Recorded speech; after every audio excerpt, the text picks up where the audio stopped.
Um, Yeah. I firstly the conspiracy thing. I always want it when I let them run their course, and then I'm like, and then what? And it's usually like a freezing moment. They're like, well, that's it. Then we're all zombies. I'm like, yes, but then what? Like, what's the answer after that? Then, like, tell me the full story, Yeah. because otherwise you don't know much about project management. This is the biggest problem with conspiracy theorists. They believe that everything is so possible and that we're all so easy to move like chess pieces. Like, have you ever done a Thanksgiving meal with your family? Any holiday meal? It's chaos with you and people that you're blood related to. There's 15 people in a room, and it's madness, right? I mean, which family function have you been to, which is just totally smooth? It's like a Frank Sinatra snap that's happening. I mean, this isn't going on. And now you want to do, imagine 15 million people who are strangers, they're not related. Okay, now do 8 billion. No conspiracies, you suck. Like straight up, it's an absolute garbage routine that has no ending to the story. There's always a beginning and a middle, and there's no end, and the end sucks. It's like terrible.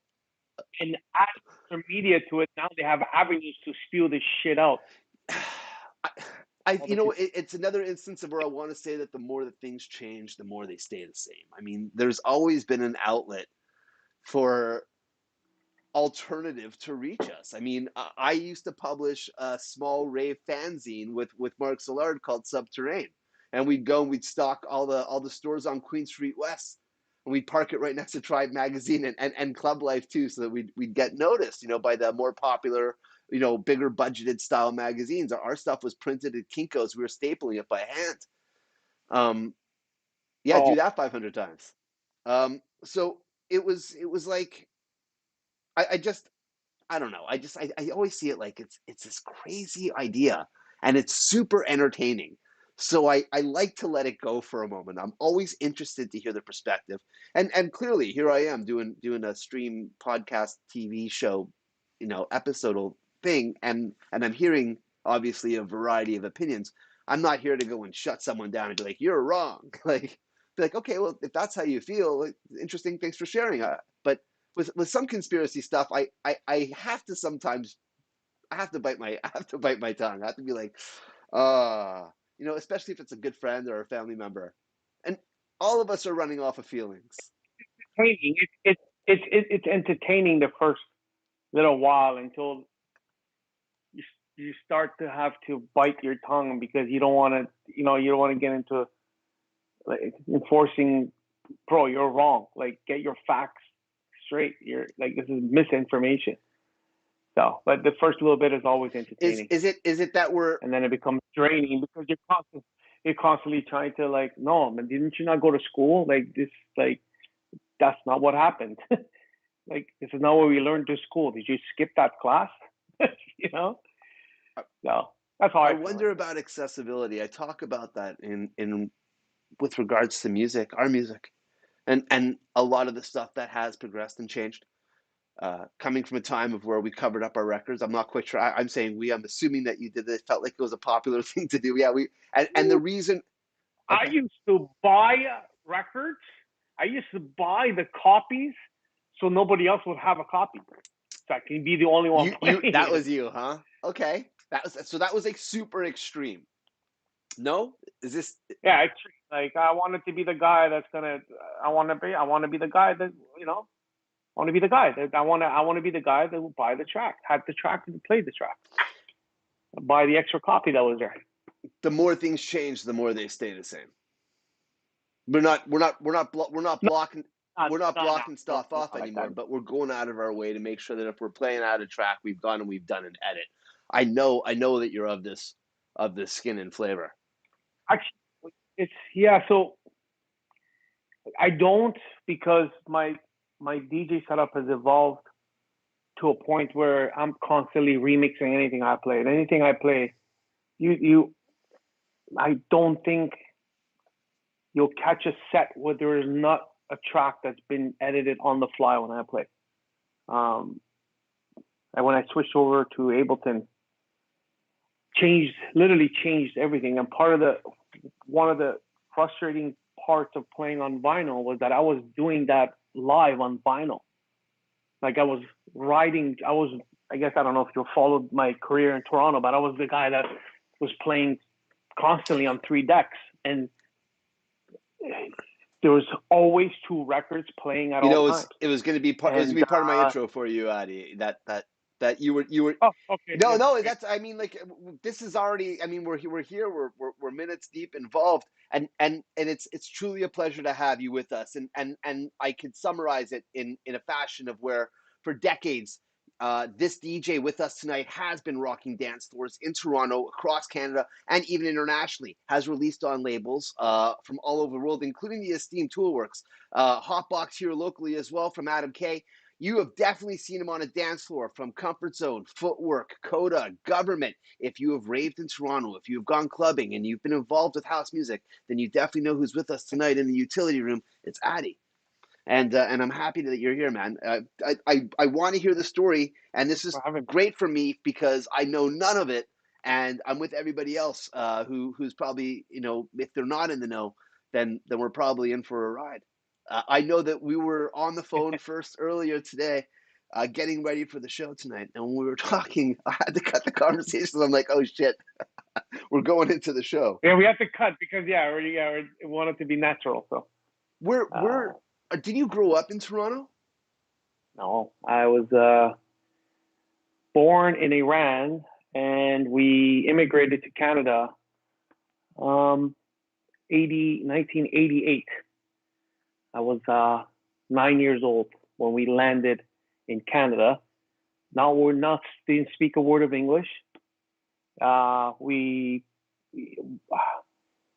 I might as well tell you the story. So our story is actually very unique. When I actually explain it, a lot of people don't know what we went through to get here. This might actually make sense now with all this um, racism that's we're seeing nowadays against immigrants.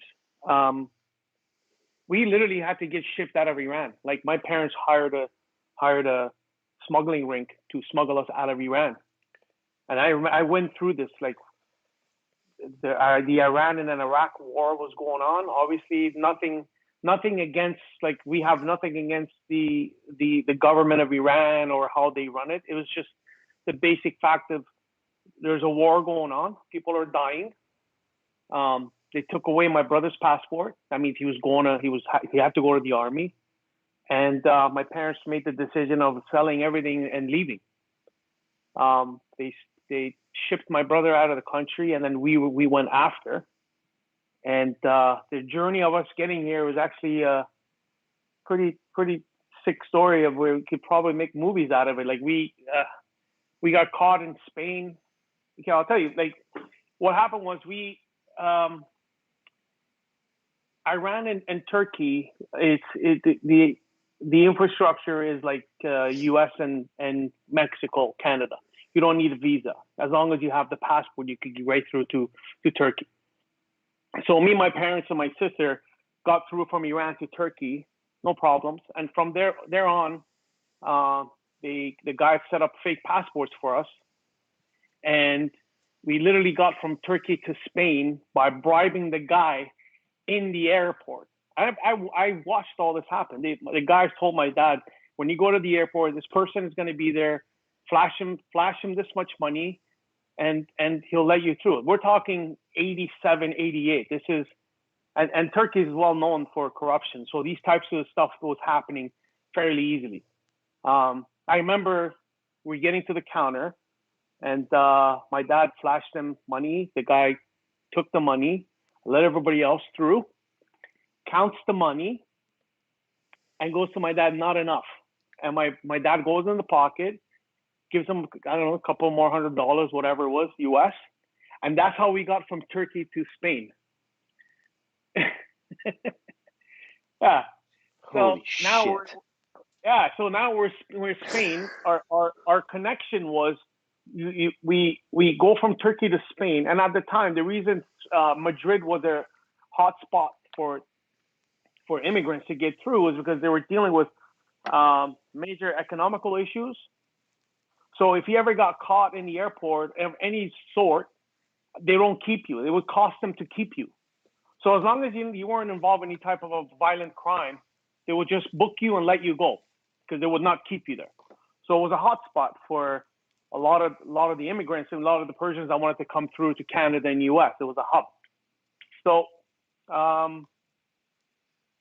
we're in Madrid. We get to Madrid. We're staying in a hostel, and the guys show up, give us some sort of a fake passports with me, my mom, and my sister.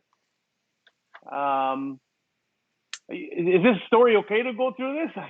It's absolutely. You're right. Okay, Yes. it's gonna get better. Short answer is yes, and I mean it's a first for us. So yeah, listen. The reason I'm telling you this story, there's a big lesson in here that I'll never forget for the rest of my life. Let me get to it. Now we're in Spain. Me, my mom, my sister, my dad. We're staying in a hostel. Everything's sold in Iran. We can't go back. We're there. That's it. Like there's no going back. And this rink kind of had their own network in Spain. They would come up with fake passports. So they showed up. So they showed up to the hostel. They said, okay, this is. I think our passports were like German. We didn't even speak a word of English. So we went in as Germans. It was me, my sister, and my mom. And my dad stayed back because back then there was no phones or if there was no. If we would have got caught and my dad would have got through, then would have been a disaster because we'd stay back without my dad. So anyways, my dad always stayed back, and we would go through with my sister. So now we got caught maybe 3 or 4 or 5 times in Madrid. They would catch us, they would book us, and then they'd let us leave. So we're stuck in Madrid for a good year, I'd say. Not being, but we got caught so many times in the airport where they knew us. Like as soon as that door opened, we walked right in. They would grab us right as soon as we walk in. Like, let's get out of here. Like you were well known to the staff of the Madrid airport. And so the guys are like, listen, this it's not working. So what you guys are gonna have to do? You're gonna have to take the train from Madrid to Barcelona, and then on the way to Barcelona, you're just gonna have to dye all your hairs, and you're gonna have like a Swedish passport of some sort. Remember, we don't even speak a word of English. And from Barcelona, you fly out, you land in Madrid, still in transit, and from Madrid to Montreal. That was the route. So we do this. Get a headache? Did you get a headache? No, it's not a headache. I had the headache. I'm not the one I'm the one that's listening to it. I didn't have to do it. For me, it's easy. Yeah. So, and mind you, we're there. There's a lot more families that are doing the same thing with us. So we almost became a little community. So now we're on the train from Madrid to Barcelona, and everybody dyes their hair. Now we go in the black hair, come up a blonde, and they even told me. I remember that they bought me an Iron Maiden shirt just to like fit in. So I remember going in the train, coming all this blonde kid with like an Iron Maiden shirt. We're going to the Barcelona airport. We get in, no problem, no questions asked. So the flight goes from Barcelona to Madrid. We land in Madrid. My mom makes the mistake of coming out of transit in Madrid.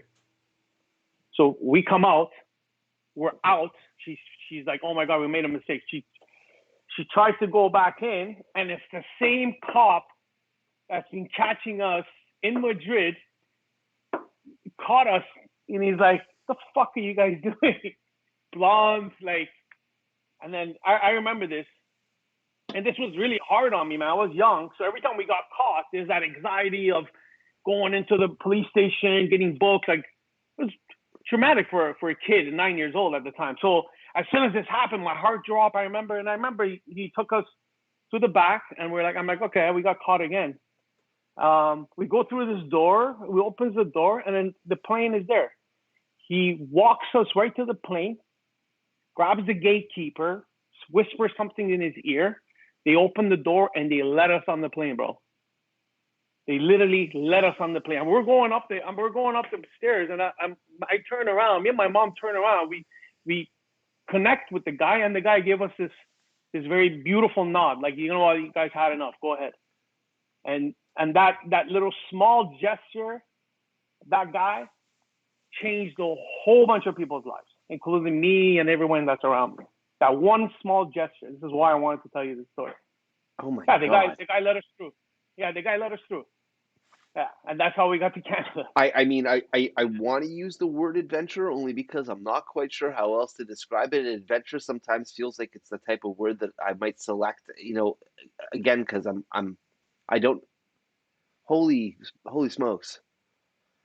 Yeah, it's a part of the reason I am the way I am is because of these types of experiences. I'm like, we went through shit I'm to get happy. here. I'm happy things worked out. That is really crazy to think about that it's exactly as you say, that the actions of this one person and how it's not only helped you but everybody else that's around you. And The guy literally, the guy literally changed a whole bunch of people's lives, man. Me, my family, my brother were contributing part of Canadian society for many years, create jobs, and that one gesture, man, that one thing, if the guy wouldn't have done, things would have been a lot different.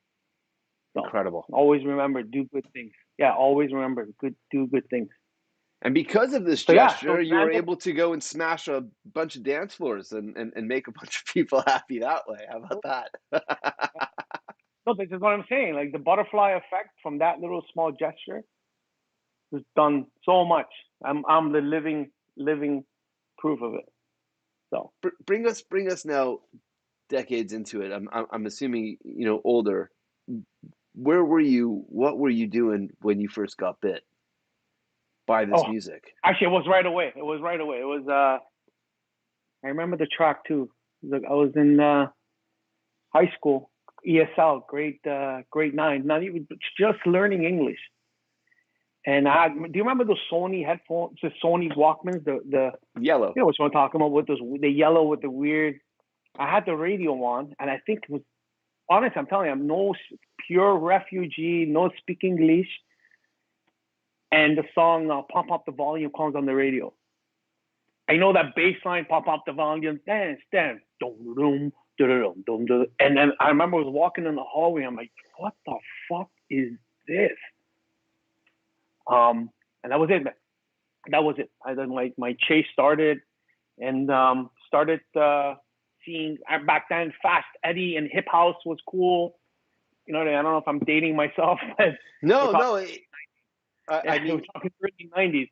This is when when the pants were split. They used to sew in the polka dots. Do you remember that era? No, I you're don't. probably I too young. don't remember that. I know, but it's Yeah, it's fun so to back it's then fun the to hip hear. house It's fun days, to hear it. it was the cool thing to do. The polka dots. This is where I came into Canada. So what they used to do is you buy a pair of jeans and you slit the sides open like you have a triangle and you sew in polka dot like a polka dot type of material, and then you're like the hip house guy. That's how far back I go with like house and how it all started. So Where were you starting to buy records at this point? Were you still no, collecting music, like CDs was still like your primary? no, there were no CDs, man. We're talking records and tapes. This is no CDs. Didn't So come around until what was it that made you want to take the music that you were finding and loving and start presenting it to people?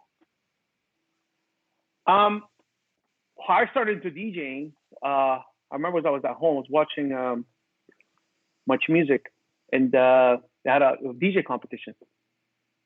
Mind you, I'm coming from Iran, and never exposed to any type of this culture. So I'm on the TV, and there's a DJ competition going on. There's this fucking guy grabbing this gramophone, and he's scratching, and he's making these noises. And I'm at the time, my brother bought. Do you remember those condominium style stereos? Like I had the EQ and the tape, It would and have its own cabinetry, a piece of glass cabinetry that would yes, protect it. yes, and it was a record. There was a turntable on top. I do. I run into my brother's room. I grab one of his records. I put it on top, and I start fucking scratching. I'm like, I want to do this shit, and Okay. that's where it all started. Um, Ended up buying my first mixer. Was those realistic with the view meters. The Radio Shack used to sound there. It was realistic was the mark.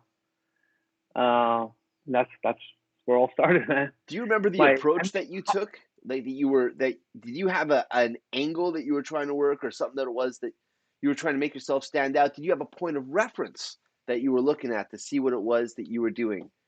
Because at that age, and At that starting time, out, there you was couldn't go to nothing. clubs, for example, and there was no No. YouTube videos to go and check out to see who had just rocked Ibiza. Um, what Nothing. was, so what was it that you were doing to try and get your vibe together?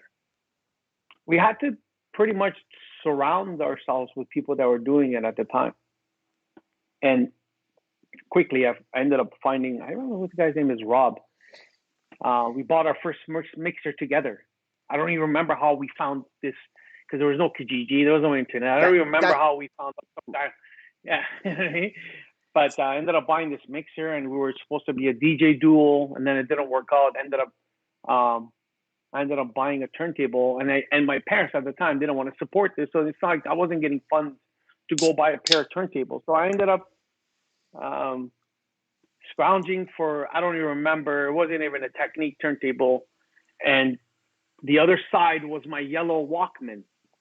So I would try to record songs off of radio and try to mix a record into the tape. That was my first setup. very good. So, and I remember when I remember hitting my first mix ever where things actually lined up. Like, I had no understanding. Nobody was teaching. There was nobody to teach me. And I remember I was just fucking around, and all of a sudden, all the things just started locking up. I'm like, oh shit. This is what you could do. And then that was it, man. Everything just started from there. Started hanging around with my old buddies from back in the day, Billy, Sandro, and those guys. I started following them, and that's how I got into it. Actually, my first being exposed to the actual club setting was me. I started promoting first. Like, I was never a DJ. I remember Sandro and Ralph, the guys from Body Rock back in the day. They used to do a lot of the sound system. Started hanging around with them, and they're like, "Yeah, come promote with us." And we used to like guerrilla marketing. That's what we used to do. They used to rent a van, put speakers and a generator, and go to high school. We're talking doing all ages, and we didn't have access to the nightclub, so we'd rent banquet halls. Mind you, I live in North York, so we were not connected to anything about downtown. So we would rent banquet halls on a Friday night, print a whole bunch of flyers, rent a cube van, and go hit high schools on lunchtime. Like, we would have routes. Okay, today we're going to hit this school and this school and this school. And we would literally, on launch, when people are coming out, you'll see a van pull up, like a cube truck pull up, speakers on, sound on, and then 5, 6 guys just come out and start flying everybody. And that's how we used to, that was our route. We do that for a good month and a half. And yeah, we got about between 5 to 1,000 people paying $10 to get in a banquet hall setting. So that's where I came from. So what was the move then from the promotion to the performer? Again, while I'm promoting, I'm hanging around. All these guys that were promoting, they're all DJs. So the guy that I learned, the guys that I learned from was Joe and Fab, Rob the Boom, Sandro Cesario is one of the guys that influenced me a lot in the early days. And Billy, my buddy Billy the Kid, who's actually, at the time, he was like a turntablist. He used to have DJ competitions, and he used to be a contender, and he won a few of them. And I was just hanging around with these guys, so I got into it. Started buying equipment, and what I did was I started offering free DJing services for house parties. Where I live, like North York, closer to Woodbridge, and like north of the city, there was not a lot of venues, especially for our age. So there was a lot of big house parties were going on. We're talking like 300-400 people in a basement, and so I started DJing for free, man. I bought equipment, shitty equipment. I would say, okay, I'm going to DJ your party. I would fill up my mom's car, front seat, speakers in the front seat, equipment in the back, drive, set up, play all night, shittiest music ever, and then pack it up, come home. And that was like my beginning, how I actually gotten to learn how to DJ. Um, and then that's it. That was just literally, it was just a crew of us that everybody likes to be a DJ. Everybody wanted to be a DJ. It was never anything serious. We were young, but we were always around music.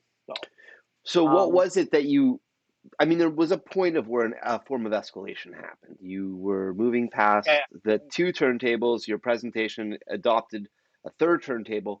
Would you say that this move happened after you started breaking into the Toronto scene? oh yeah, 100%. So So when you came during in, the you were still '90s, two turntables and mixer with your records, and that was your presentation. yeah, that was it. So we're talking this whole thing. We're talking about mid '90s, and then at some point, I'm like, you know what? I dropped everything. I'm gonna go to school and get my degree. So during 2, 3, 4 years of '90s, I was pretty much caught up with school when I got my audio engineering degree. And while this was going on, all my friends were partying, going to raves. And I used to go to them on the weekend after school, but I was never got into experiment with drugs and stuff because I had school on Monday. So I would go to raves, smoke weed, and then that was the only thing I would do. And then I would go home. Meanwhile, my friends are like fucking getting fucked up. And that's how I experienced raves during the mid '90s. Like I've gone to most of them, but never actually, um, partake in the actual party end of it. Um, Finished school, came out of the school, got a job at the Chrysler. Hated every second of it. And then I met up with Pino. I don't know if you remember Silk Renna from back in the day. He was playing Comfort Zone. He's playing a lot of the Oh, parties I back think in the yes, I day. believe I do. But yeah, Addy, Silk and Addy. He's the one that actually kind of opened the door for me with Amanda Zone. I played a couple of parties at Zone. What really took off for me was actually Mad Bar with Phil. Phil Mad is Bar. the Mad Bar in Richmond. Yeah. So Phil, who owns BPM now, the owner, him and I kind of his promoting lifestyle and my DJing kind of started in that club around '99, 2000. That's when I quit the Chrysler job and said I'm gonna do this full time. Like I remember the turning point too. I had a job offer to work for uh, for Rogers at the time, and the day of I think it was a Wednesday night. It was either I go play this gig or I go to this Rogers job. And I think it was Craig Pettigrew's night at Government. They used to do Wednesday nights or something along those lines. And I remember sitting at home going, okay, so do I eat the red pill or I take the blue pill? Do I do I go to get my corporate job at Rogers or do I go and stiff Rogers and go and play at Government for Were Craig? you nervous? Yeah, I took the blue pill and it's been I never looked back, and that's where we are. Uh, but Matt Bar definitely was with everything kind of.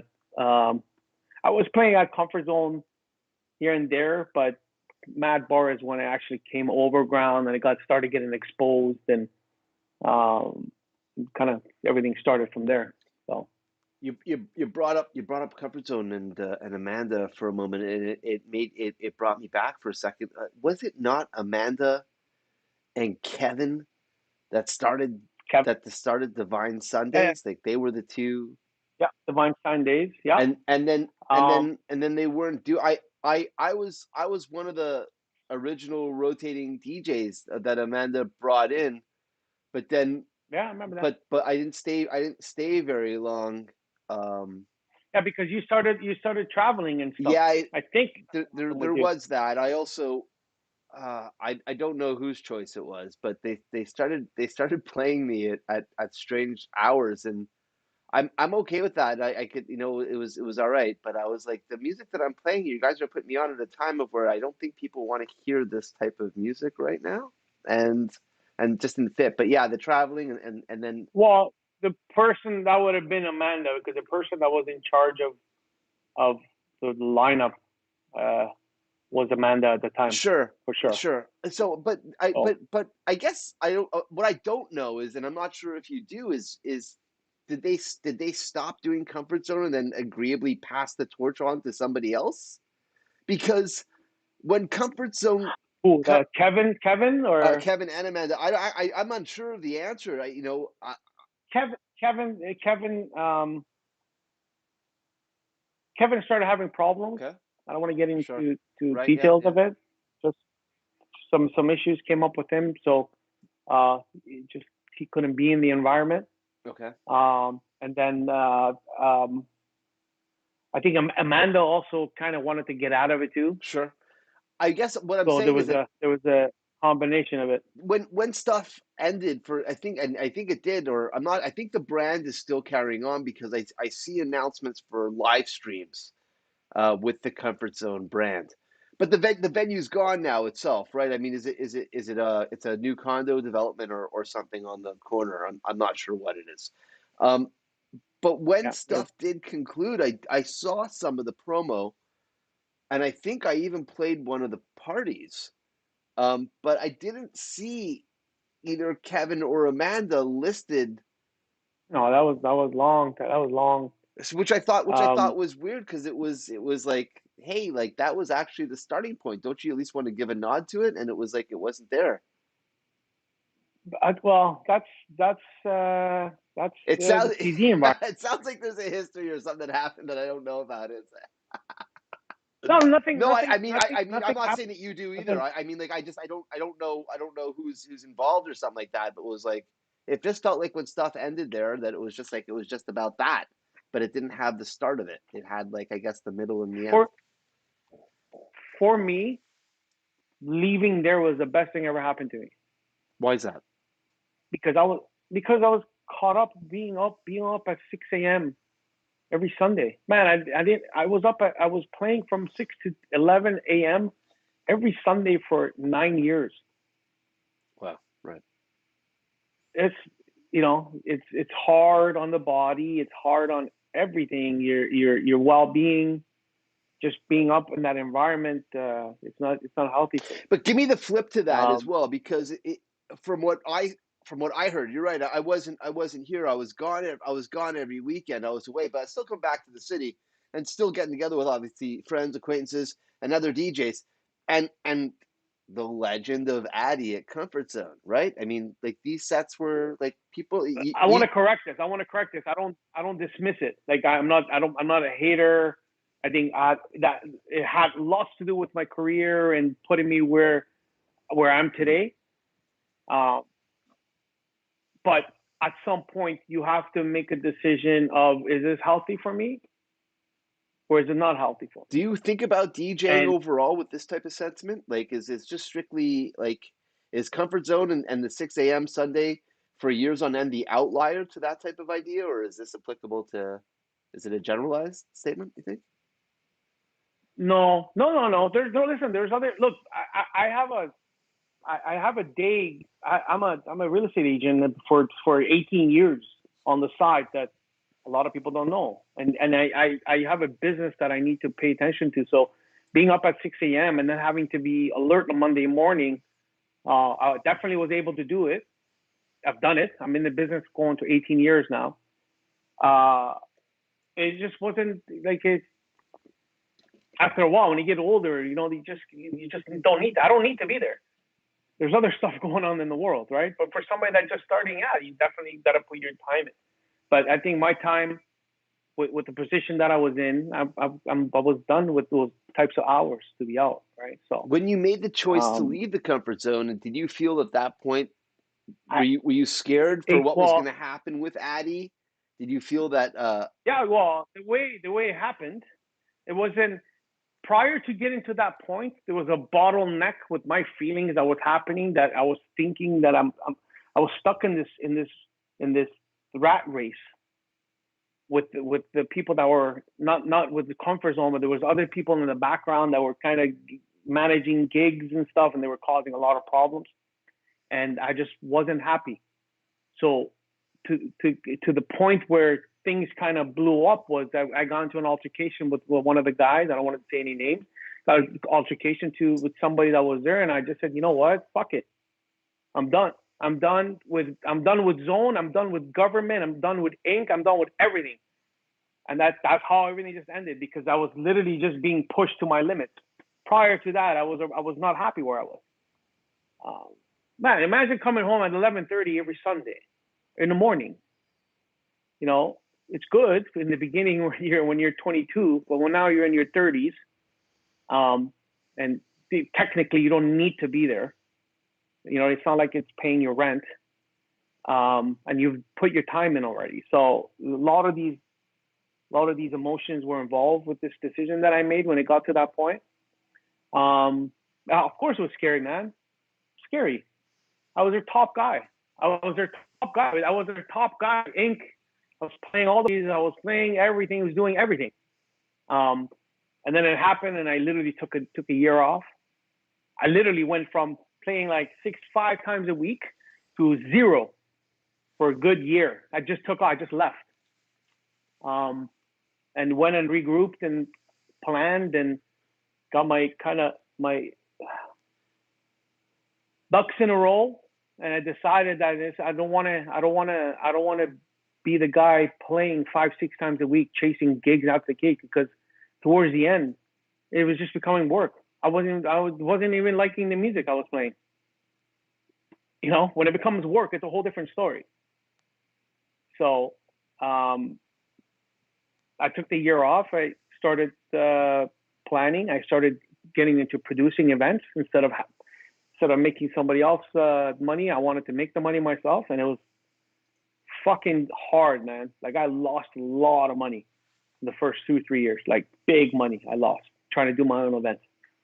And I'm here today.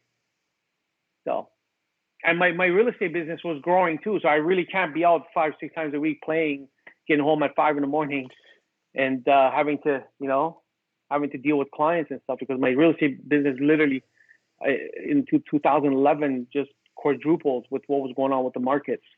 So I had to plan to be out of that environment because it just wasn't going to work out. So, Do you think that the frequency to do these 4 or 5 shows per week is necessary?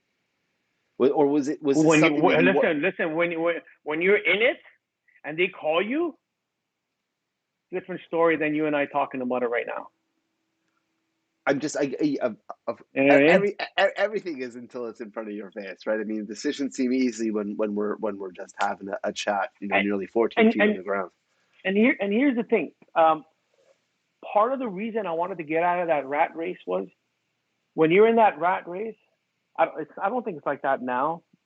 I don't know, maybe when people are starting. I'm not at that stage, so I don't know if that's still going on. But when I was in it, you literally had to take things from your friends.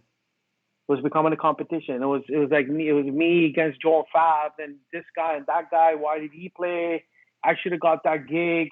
Like, it was this environment where, like, there's a piece of pie this big and there's a whole bunch of people fighting for it. And I'm like, you know what? I don't want to be part of that. I just was like, I'm fighting with my friends. You know what I mean? So, part of the reason why that bottleneck with my emotions happened and kind of everything blew off and I left. So, it was scary. And, yeah, I went from being the top guy to not playing for a whole year, literally overnight. This moment, this hiatus that you were in the middle of, is this where the 3-deck idea started taking hold in your sets, where you were at home? No, before that. You were not practicing, you were not immersed in music over the course of the year. You really just stepped out. No, I started playing 3 decks probably just towards the end of Mad Bar. So I was probably 2001, 2002 is when I started implementing the 3rd deck. What was your reference for it? You know who inspired me? You'll never believe. Heather, DJ Heather from Chicago. Yeah, they used to play. Her and Sneak I used to go. I was like a Sneak and a Heather, and I was like a part I was the follower. I I was felt their like Heather was coming to Toronto for a minute. I felt yeah, yeah. like seasonally Heather was visiting. Phenomenal DJ to this day. Yeah. If you ever hear her stuff, the soul that comes out of her music and the way she mixes stuff. I remember watching her play at Zone, and she literally was writing stuff, playing the bars, stop the record, bring it back, and play the structure of the track. So and all the transitions were landing on top of each other. I was like, holy fuck. I'm like, shit, man, I got to do this. You know what? The only way I could do this is to introduce that third deck because I want these two records to be playing simultaneously with everything lining up while I have another track ready to go. Were you digging in record stores at that point? Was that Oh changing my the god, way you were oh yeah, shopping for? Like, 100%. were you into locked grooves? Were you grabbing No, records no, specifically for the third? Okay. no. I was just what happened over time was my selection of music changed to where none of my music will sound good if they're playing by themselves. And it's nothing that like I didn't sit down and plan it. Just systematically, the music that catches with my ear is always set up for something to be layered on it later. And I kind of shot myself in the foot with that because yeah, it was cool because now I have this sound that nobody has, but at the same time, I'm killing myself doing it on three decks at places where the guy comes and knocks on your shoulder and he's asking you for a light when you're like riding two records and the needle's about to skip. And as soon as that needle skips, that's it, everything's fucked. Imagine having that stress every gig you go, you're riding two records, and if it skips, that's it. You lose the dance floor. That's the stress that I was going through every time. Again, that also adds to why I wanted to leave that environment. Like, there's a lot of stuff that was going on to get into that point. And it was starting to play with my nerves too, man. Like towards the end, I was angry, wanted to get into fights. It was really bad. It was dark, man. And I would try to explain to people, but people would never understand. The guy that's partying will never understand. Oh, I can't talk to him because he's in the middle of a mix. You know, so yeah, I created it. I created this shitty environment for myself, and I couldn't get out of it because now I can't play these records one by one. I can't play two records after each other now. It has to be layered, and I only got records to do it. Holy Fuck. shit, Addy. Yeah, but yeah, I'm telling you, this is like it build up to when I left Ink and all that stuff is what I just told you. Is diamond, and then now you walk into it like honestly, if every venue was like Stereo Montreal when things were great, yeah, no problem. But you walk into venues that half of the guys really didn't give a fuck. But I walked into a venue. I'm the guy. I was hard hands on, man. Like I'm touching everything. So if your setup is not stable, that skip happens. The show is over. I would walk into clubs and they have the turntables on slings. Like, so I would touch a turntable and the turntable would do this. I would literally have to. I remember I had my DAT machine with me. I used to have my DAT machine record my sets at comfort zone. I have them ready in case I walk into a club and when it's not set up, I would just plug in my DAT and play a live set from my comfort zone and pretend that I'm playing. That's what I had to do. Yeah, stressful, man. Really stressful. And there's no way out of it. You know, there's no way out of this. That's why I did it to myself, man. And I couldn't get out of it. There was no like CD players, yeah, but there was no sync. I have the same issue with CDs too, constantly. You know, It's been something that I've brought up on a few episodes. A couple of things. One is the super pitfall style setups that clubs used to have for the DJ booth entrance. You would either be on some type of bridge, some dilapidated staircase that you had to climb up. It would be elevated in some weird way, but whatever it was, you would want to think about, do I have insurance for this before you started getting into the booth?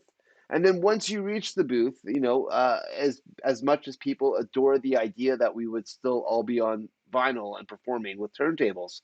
Many of the turntable setups were situated in such a fashion that you would look at this this Yeah. mechanical engineering that was fly by night and hope for the best. Yeah. I don't know about you, but I would travel around with my own cartridges because I couldn't rely on the cartridges that were going to be at the clubs, because 8 out of 10 times, I'm going to give it a little bit more leeway. 8 out of 10 times they were terrible.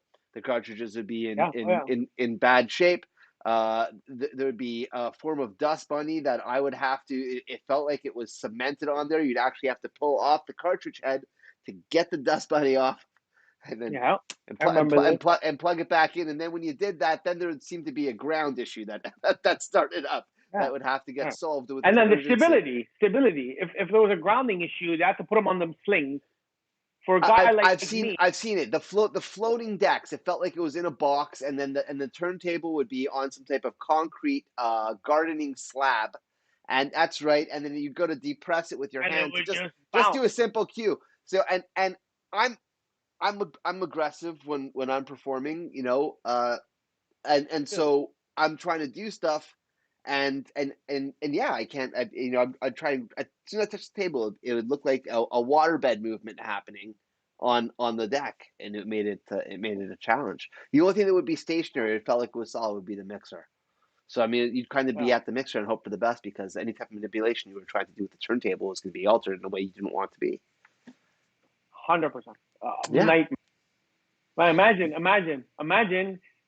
all this, and you get home at 11:30 a.m. on a Sunday. So the next 2 days are just hell because you're trying to catch up with your sleep and work and everything. The schedule is something that you're bringing up, and it's something that I want to visit with you. I know a thing or two about it. I'm an absolutely terrible sleeper. I don't know if you know that about me.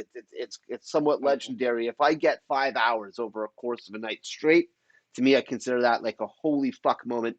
Um, Wow. and I've done some seriously long flights to the other ends of the planet to go do a show, including the time change. Don't sleep a wink on the flight. Don't sleep when I get to the hotel. Go right to the show, play at the show. And then finally, at the end of it, when I get back through my crash, except lo and behold, because the promoters want to save a couple of bucks, I have the first flight out. And it's Woo! funny that you brought that up. You find that brought. Um, I planned to go international. Started making tracks. I did a bunch of gigs, and I quickly realized that um, lack of sleep for me puts me in a depression mode. Like I literally start get weird thoughts, and I've gotten like suicidal thoughts. So not sleeping really affects me. Like I've been in situations where I remember I played at um, Exit Festival. It was probably about 2004, 2005, and I same situation. Didn't sleep on the flight. Got to the gig, went and played. Got home. I'm about to fall asleep. You got to go to the airport, and I'm literally on the plane. Thoughts are flying in my head, going, "Do I fucking want to do this? I don't think I'm ready for this, man. Because if this is how I'm gonna feel if I don't sleep, imagine when things starts rolling." So that was one of the real decisions why I kind of pulled back and didn't want to go international, because that's a recipe for disaster. Yeah. So when I'm tired, man, it just affects me big time. So Wow. funny, eh? No, it's Yeah. Oh yeah. dude. Thank you for sharing. Oh yeah. Like 100%. this is I'm very you're open with it. you are like wow. Yeah. So let's look. Like we, me, I have this kind of um, what's the word for it? Persona that I'm the party guy. Part of the reason that I'm able to do both of my businesses is that you can't party. Last time I got drunk was probably 99 2000. Like it's over 21 years. A lot of people know, a lot of people don't. I don't drink alcohol, like zero, over 20 years. And I don't party, like you'll never catch me unless like I'm not a saint. But partying has never been mixed with my DJing at all, because I got to be up, take care of other shit. So, and that adds to the lack of sleep. And when the lack of sleep happens, and then everything else happens in my head, so I literally had to like make a decision not to mix those two.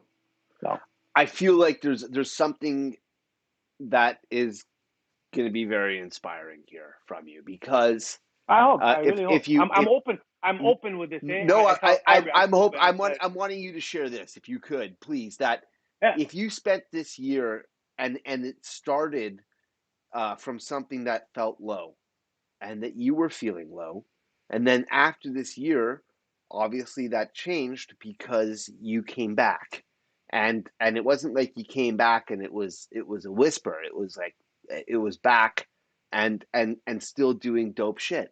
And so what was it? What happened over the course of that year? What was it that got you there? After I came back and started doing my own events No, I mean, over the course of the year, what was it? What was it that happened last year. inside? You talking about? Sorry. This year, you're talking about this time Oh, that you took a break, that you left it. You okay. felt So like you'd had that, enough. yeah. You were So not loving what you yeah, were doing. yeah. You felt different. You had different feelings. But obviously that changed, and I'm curious to know what happened during that time that got you there. Well, I had a pretty good spiritual awakening during that year. That's another whole episode. Um, Is it though? I mean, oh yeah, I oh listen. yeah. I put on a collared shirt for you tonight because it's our first date, Addy. I want you to make a really good impression. I'm hoping for date Oh, I number love two. you, man. You know. I'll just take number two, man. I had a during that year, I had a massive spiritual awakening, and it's a cool. It's now everyone is awake, but I had that. What was it? When Can did we I? talk about it? What was it? Was it something that I'm thinking myself that there's probably somebody watching right now who maybe is experienced, and it might not even be about DJing. It might A be. very good friend of mine, a very good friend of mine named Mo, um, started following this path of spirituality, and he ended up being mentored by a guy named Abdi, and this guy works with what is called the source energy, and that's what he does. It's like woo woo shit that I'm telling you right now. And during the time that I was DJing, he used to come to parties, and then he just disappeared, and he started his journey, and he kept coming to me and say, hey, you have to come, you got to come see this, you got to do this, and I'm like, fuck off, I'm busy. So this went on for a whole while until I just stopped everything, and then started going with him to some of these sessions, and had literally spiritual awakening. That's the best way I could put it. Um, Thinking patterns changed. A lot changed in my life at that point. Because you're Uh, not feeling any of the darkness or something that you came into the situation with, and you've been able to go ahead and put all of that behind you. also got exposed to there's something else going on beside all the shit that's going on right now. Like there, I'm telling you, man. You mean in the There's scene or musically no, or no, no, no. I'm just talking life? spirituality. Right. There's like other forces that are around us, and I witnessed a lot of this stuff going to the session. Um, so from that point on, things changed. I started having a lot more clear vision of what I wanted to do. Came back. I switched over to Ableton. That's when everything happened. Okay, I'm done with mixing. I literally took a year going, what the fuck is this stressing So me out this the is most? like And 2006, 2007, I'm guessing. 2000, I'd say 2008 is when I took 2007 when I took a year off. 2008 came back, laptop, and I was like the first guy that shows up. Ooh, fucking sold out. Addy sold out. He's playing with a laptop. Do you remember back in the day? It was like you're the dick if you played with a laptop. We've talked about this before. The format Right. So vibes, the format wars. yeah, Yes. yeah. So like I went straight from like writing vinyl to playing a little bit of CDs. See you later. Come back. Ableton and laptop. if I'm not mistaken, I think I was the first guy in the city to actually pull that up and show up with a laptop to play. Because I remember that my girlfriend at the time was like, "No, don't do that. You're gonna sell I out." Like think she Shine was was in that mix as well. And then I was at. I mean, I think 2000 by 2009 I was definitely on a laptop, but I believe Shine was also showing up as well. But well, I'm talking within my circle, like oh my right, okay, yeah, that yeah, our you're scene, right? I'm yeah, sure there's other, right? probably. Well, the Yeah, CDJ was a slow adoption as well, right? That was one of those things that was like people were like, oh yeah, yeah, and yeah. And then I went straight to laptop. well, because the first CD players, do you remember I can't were they Not the Denons? Denons, not the Denons. The The strip, thin, yeah, the the thin, strip. yeah, and it Yeah. had the pitch control that was like it was barely 2 inches Oh, in length, and you had to right, terrible. yeah. Oh, try and doing three decks on those.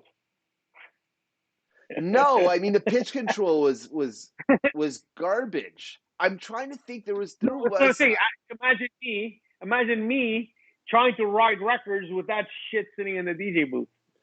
I mean, and the pitch control was a big conversation in regards to the CDJ. I mean, because there was no sync option for a long time. So before the sync happened, there was a lot of conversation in regards to pitch, and it was kind of funny to consider that they couldn't get it right digitally, but they had no. It was exact with the turntables, but eventually Techniques did release what looked like a 1200 turntable, and it was big too, almost for the size and heavy. The thing was like 40 or 50 pounds as well. I remember it was maybe It I'm wrong. looked good. It looked good. No, it It looked did good. it looked super cool. I never got a chance to use it. I saw photos of it, and I saw photos of it being used, but I never actually heard it being used, and I never actually saw it in front of me. And they didn't last very long, and they were knocked off as well. The other No, manufacturers at they the were they were time they were came out with their own terrible. They were versions. terrible. Dude. Yeah, it was terrible. They were good?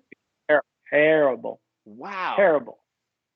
Terrible. And it's Yeah. wild to consider the graduation of the actual units, and also the amount of disdain and just the general vibe towards it, which was negative for such a great deal of time. Negative, negative, negative, negative, until finally people were like, okay, that's the standard now. Fuck yeah. You know, Usually that's how it is, man. That's usually how it is when technology evolves and it takes that big of a leap. There's always the old school, I call them the lazy that don't want to adapt. Always sure. put sort of a resistance, right? Which And I is was kind one of of them. funny. The music is literally based in the idea of technology, and technology is anything but stagnant. It's all about its evolution and where it's going to go. It's Yeah, technology is always the question of what's next. Um, yeah. and so And when it was I the hear, biggest change for me. It was the biggest change because during that year, I'm like, man, I can't do this. If I'm gonna go back and start playing, I can't be running around with vinyl and doing CDs and like just not gonna possible. What tool can I use? Oh, Ableton, and that was it. There's the mixing aspect now is out of the picture. So no matter what kind of system you have, no matter what you have, I really don't give a shit because I'm still gonna be writing records and no one's gonna bother me while I do it. Um, and everything literally changed. So like the first 3 years was kind of a not necessarily a struggle, but it was like the learning curve I had to kind of get over. Once I got into creating the environment for myself, like I got it's like I got injected with loving the music again.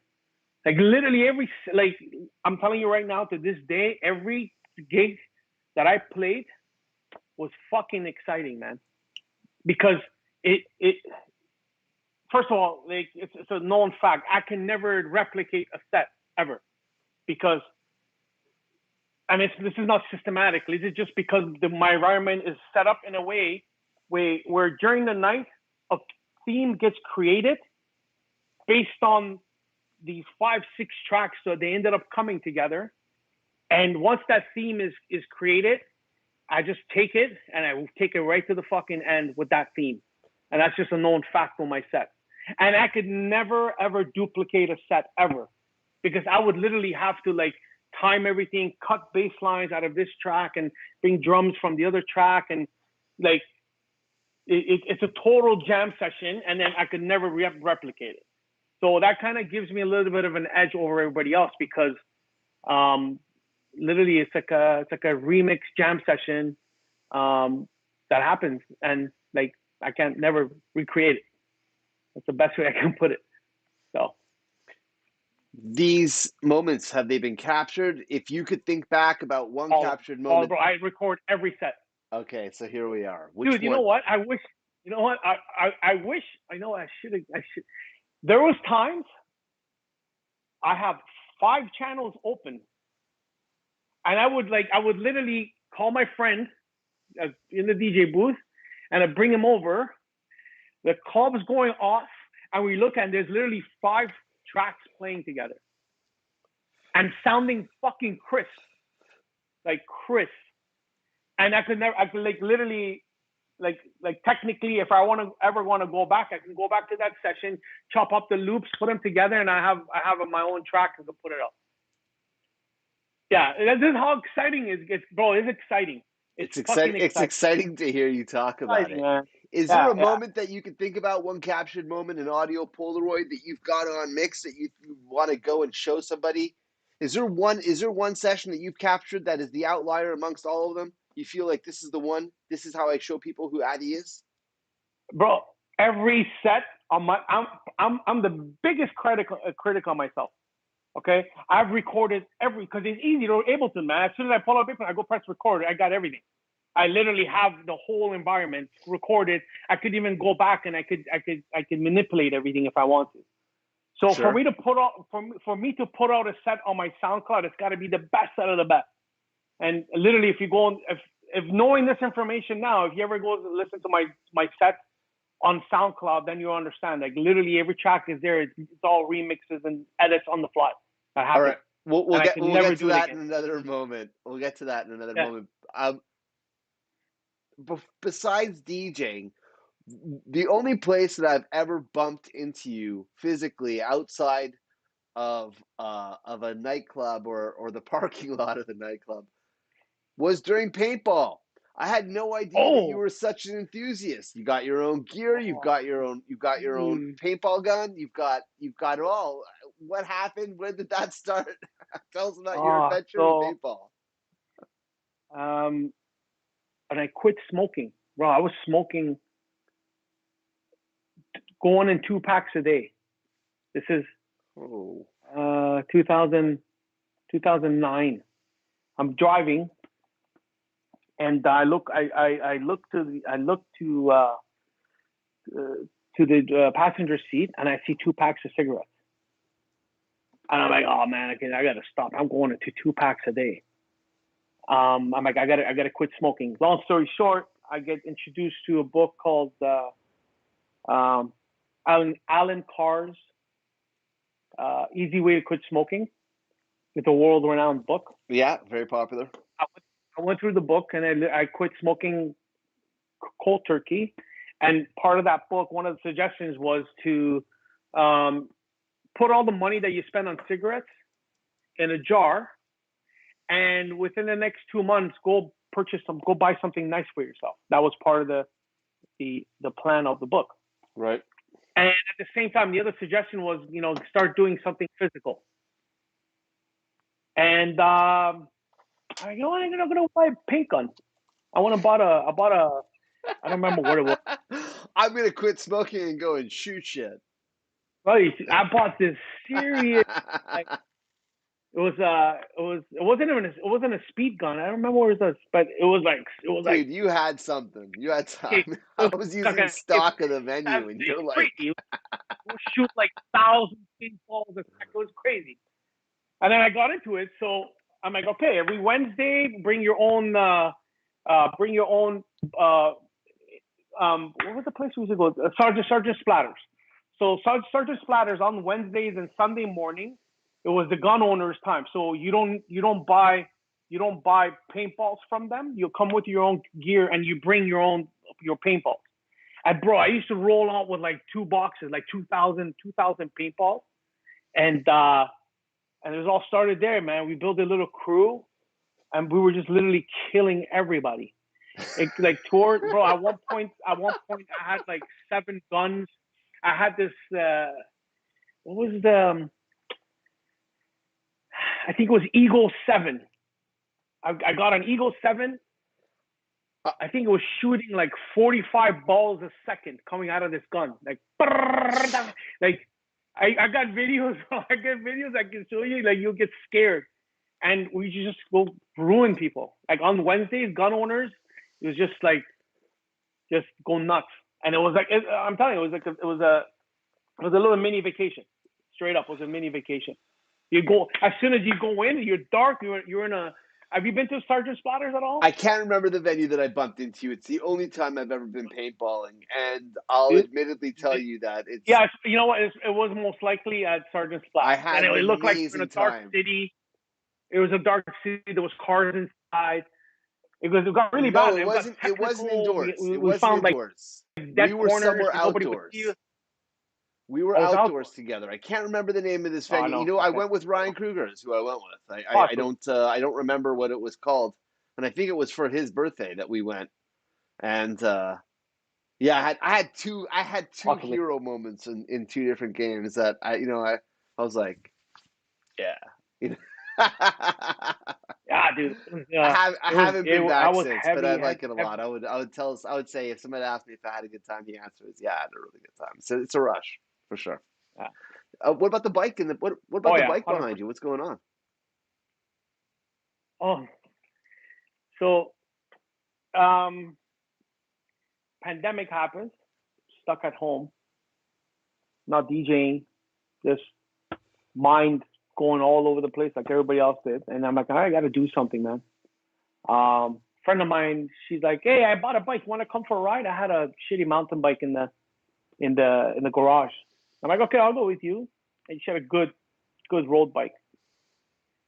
And we went and we did like 10 kilometers along Lakeshore. Came home, high as fuck, and like endorphins. I'm like, oh man, I need this right now, right away. And I bought a bike, and I started hanging around with like these serious road bike cyclists. And I just got into it, man. They're like teaching me, go get your bike. I got my bike fitted, so like that bike is seriously fitted for my body. That's something you should always do when you buy a bike. And once I did, I started doing crazy, man.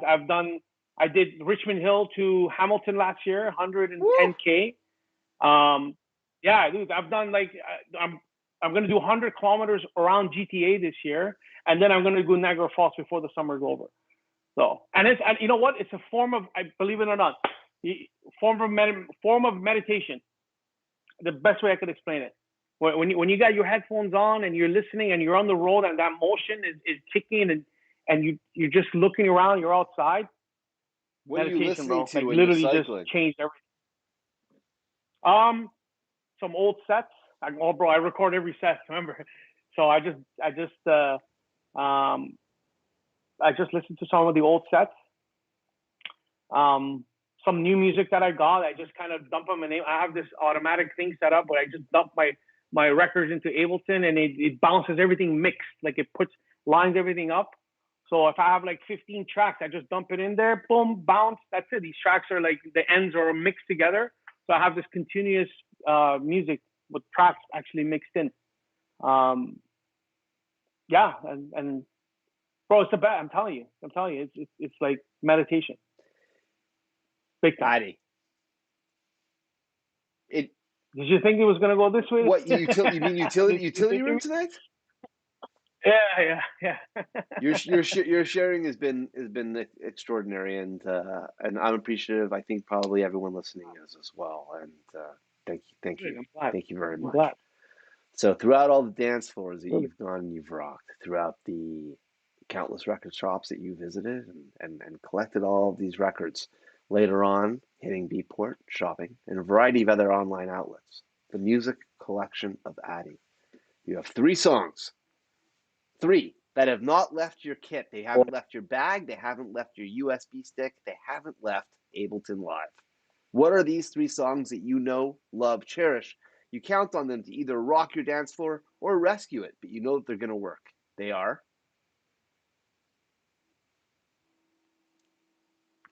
Too many of them. I can't think. Uh, oh boy. One I'll tell you right now: Pepper Shaker, Nicole Madaber, and Jamie Jones. Recent. I think I'm gonna play that record to the end of time. I don't know if you heard it. Cool. I'm known for that ethnic direction in my sound, and that's like I think she made this track for me. It fits everything for what I do. Man, that's a hard question, bro. Like I literally have to go back and look at my here's the problem with Ableton. And again, see, I remember I told you I caused problems for myself. Again, playing with Ableton, probably another mistake because yes, it's cool to do what I do, but now I don't have the artwork reference. I literally have to remember every track. I have to remember like the words and everything. I put markers on the actual name of the track so I can remember what it is and where it is. So, like for me, I literally have to go to my Ableton, open it up, and tell you what track that I play. Joski, a lot of the tracks from Joski that I don't know if you've been following. Again, he's making a lot of great music lately. And who's my favorite artist?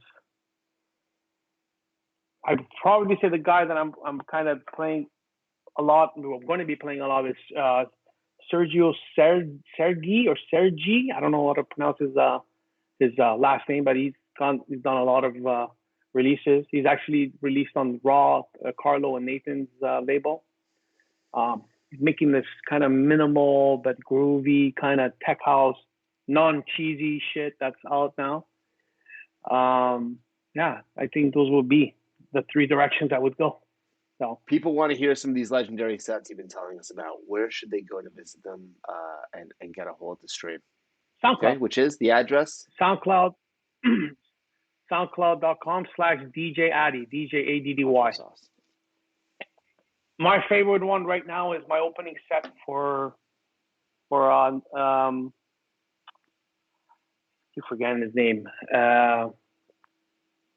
Joseph Capriati. What venue?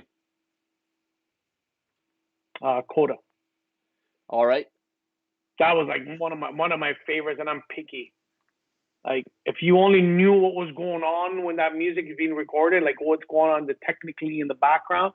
Like I'm looking at it from like a nerd's eye point of view. So that may not translate to what you're hearing, but there's a lot of fucking shit going on in the background, man. There's a lot of stuff awesome going on. Sauce. So, with this absolutely wild adventure on how the done? Are we done? Do you wish we can hang out more? I am certainly not rushing yet. Man, I'm having fun. I know. No, it's. You're gonna have to do another Addy, one. I'd love to have you back. I think that what would be really great would be for everyone to get an opportunity to hear you.